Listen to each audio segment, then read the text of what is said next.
2023 खत्म होने वाला है और इस साल भारत के हिस्से में न केवल सेना, अंतरिक्ष विज्ञान, मेडिकल से जुड़ी उपलब्धियां आई हैं, बल्कि कानूनी जगत से भी देश की सर्वोच्च अदालत ने कई ऐसे फैसले लिए हैं जिससे कि ये साल हमेशा याद किया जाएगा। इस साल खूब सारे विवाद समाप्त हुए हैं। सबसे बड़ी बात अगर हम करें तो धारा 370। हम धारा 370 की संवैधानिक वैधता से जुड़े सुप्रीम कोर्ट के फैसले की बात कैसे भूल सकते हैं।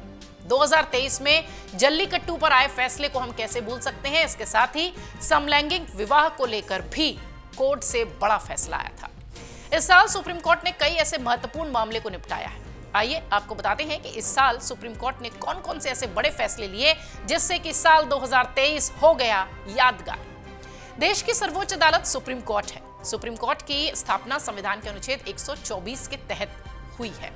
शीर्ष अदालत के पास कानूनों की व्याख्या करने, उन पर निर्णय लेने की शक्ति है। इतना ही नहीं, इसके पास उच्च न्यायालयों और अन्य सभी न्यायालयों के निर्णय की समीक्षा करने की भी ताकत है। सुप्रीम कोर्ट नागरिकों के मूल अधिकारों की रक्षा करने के लिए भी जिम्मेदार है। इस साल कानूनी रूप से सुप्रीम कोर्ट के जिस फैसले को हमेशा याद रखा जाएगा वो है जम्मू कश्मीर राज्य को विशेष दर्जा देने वाले अनुच्छेद 370 को खत्म करने के लिए केंद्र के फैसले को मंजूरी देना। यह एक ऐतिहासिक फैसला है। इस पूरे मामले में सुप्रीम कोर्ट ने केंद्र सरकार के फैसले को वैध ठहराया। शीर्ष कोर्ट ने अपने फैसले में कहा कि जम्मू कश्मीर के पास भारत में विलय के बाद आंतरिक संप्रभुता का अधिकार नहीं है। इसके अलावा अक्टूबर महीने में शीर्ष कोर्ट ने समलैंगिक जोड़े के विवाह पर भी ऐतिहासिक फैसला दिया था, जिसकी भी खूब चर्चा हुई। सुप्रीम कोर्ट ने समलैंगिक विवाह को कानूनी तौर पर वैधता देने से इनकार कर दिया था। सीजेआई डीवाई चंद्रचूड़ की अध्यक्षता वाली 5 न्यायाधीशों की संविधान पीठ ने 3-2 के बहुमत वाले अपने फैसले में कहा था कि इस तरह की अनुमति सिर्फ संसद के जरिए कानून बनाकर ही दी जा सकती है। इस साल शीर्ष कोर्ट ने चुनाव आयुक्तों की नियुक्ति को लेकर भी बड़ा और अहम फैसला सुनाया। शीर्ष कोर्ट की संवैधानिक पीठ ने मार्च में ऐतिहासिक फैसला सुनाते हुए कहा कि मुख्य चुनाव आयुक्त और चुनाव आयुक्तों की नियुक्ति एक पैनल के जरिए ही की जाएगी। इस पैनल में प्रधानमंत्री, सुप्रीम कोर्ट के मुख्य न्यायाधीश और लोकसभा के नेता प्रतिपक्ष, जो भी सबसे बड़ा विपक्षी दल होगा, उसे शामिल किया जाएगा। इस साल तमिलनाडु के पारंपरिक जल्लीकट्टू खेल को अनुमति देने वाले कानून की वैधता पर भी सुप्रीम कोर्ट ने सुनवाई करते हुए फैसला सुनाया, जिसकी की खूब चर्चा हुई। मई में सुनाए गए इस फैसले में कोर्ट ने इसे कानून वैध करार दिया था। सुप्रीम कोर्ट ने फैसले में कहा था कि राज्य सरकार के नए कानून में पशु क्रूरता के हर विषय को ध्यान में रखा गया है। इसके साथ ही इस साल सुप्रीम कोर्ट ने तलाक पर भी अहम फैसला दिया। अपने एक महत्वपूर्ण फैसले में शीर्ष कोर्ट ने आपसी सहमति से तलाक के लिए 6 महीने की अनिवार्य वेटिंग पीरियड को खत्म कर दिया है। संविधान पीठ ने अपने फैसले में कहा था कि अगर पति पत्नी के बीच सुलह की कोई गुंजाइश नहीं बची है तो ऐसे में अदालत संविधान के अनुच्छेद 142 के तहत अपने विशेषाधिकार का प्रयोग करते हुए जो तलाक है उसे तत्काल मंजूरी दे सकती है। यानी जो 6 महीने का पीरियड था वो खत्म कर दिया गया।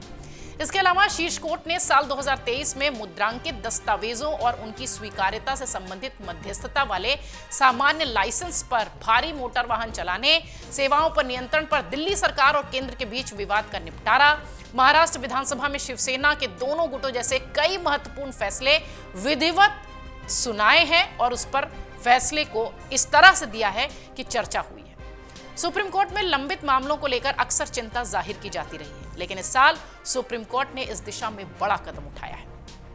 सुप्रीम कोर्ट ने साल 2023 में अभूतपूर्व 52,191 मामलों का निपटारा किया है और यह साल 2017 में ICMIS यानी integrated case management information system लागू होने के बाद से सबसे बड़ी संख्या में निपटान है मामलों का। इस साल सर्वोच्च न्यायालय 1 जनवरी 2023 से 15 दिसंबर 2023 तक 52,191 मामलों का निपटारा कर चुकी है। इनमें 45,642 विविध मामले हैं और लगभग 6,549 नियमित रेगुलर मामले हैं। सुप्रीम कोर्ट के द्वारा दी गई जानकारी के मुताबिक साल 2023 में कुल 49,191 मामले पंजीकृत हुए थे। वहीं इसकी तुलना में निपटाए जाने वाले मामलों की संख्या 3,000 से ज्यादा है। सुप्रीम कोर्ट ने यह भी बताया कि साल 2017 में ICMIS यानी integrated case management information system लागू होने के बाद से इस साल संख्यात्मक रूप से देखा जाए तो सबसे ज्यादा मामले निपटाए गए हैं। इस साल मुख्य न्यायाधीश डीवाई चंद्रचूड़ ने मामलों को दाखिल करने और सूचीबद्ध तरीके से आवश्यक समय सीमा को सुव्यवस्थित किया है। उन्होंने मामलों को सूचीबद्ध करने की प्रक्रिया में एक आदर्श बदलाव करते हुए मामले के सत्यापन के बाद सूचीबद्ध होने से लेकर दाखिल होने तक का समय 10 दिनों से घटाकर 7 से 5 दिन कर दिया। देखा जाए तो 2023 कई मायनों में बहुत ज्यादा यादगार है, लेकिन सुप्रीम कोर्ट ने जिस तरह से बड़े फैसले दिए हैं और रिकॉर्ड तोड़ मामलों का निपटारा किया है, इस लिहाज से भी 2023 खूब याद किया जाएगा। अगर आप ये वीडियो YouTube पर देख रहे हैं तो हमारे चैनल को सब्सक्राइब करें और बेल आइकन को दबाना ना भूलें। अगर आप Facebook पर ये वीडियो देख रहे हैं तो हमारे पेज को लाइक करें।